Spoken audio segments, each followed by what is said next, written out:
They had. He started telling me stories like, I've seen this. I just can't remember. So, yeah, they did where like the turtles split up into different dimensions, and one of them was I can't remember which one it was because spoiler alert, Michelangelo is the last Ronin. Yeah. But in this episode, it was like Raphael or something like that, and it was in a post-apocalyptic. And they all wear red. It doesn't. They quit doing their individual colors. Well, that's how they were in the original comics. Yeah. They were just all wore red. that's right. Yeah. They only told them apart by their weapons, I think. See, I remember this. The cartoon though did that same thing, if I remember right, and it was weird because it's like it jumps.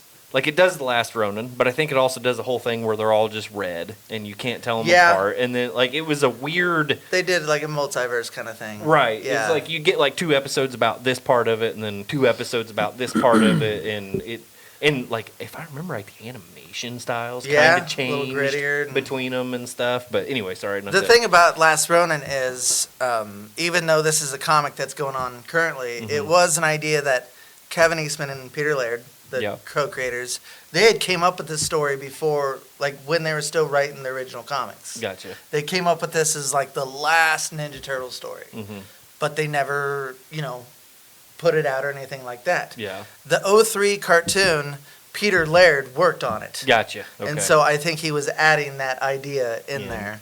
Yep.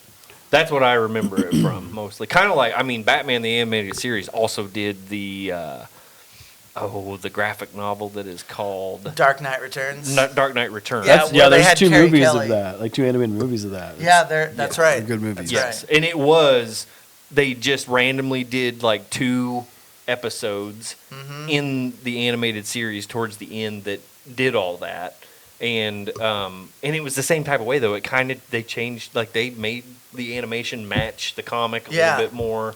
And was it Frank Miller? Yes, my dad eventually got me the graphic novel, which I think I still have somewhere, but I'm kicking myself in the ass right now for not knowing exactly where it's at.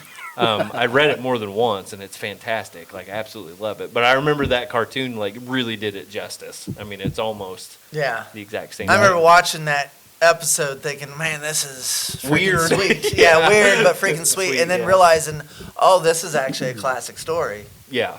So whenever I first heard about, like, The Last Ronin, and I could kind of had, like, a synopsis of what it was, like, there's one turtle left.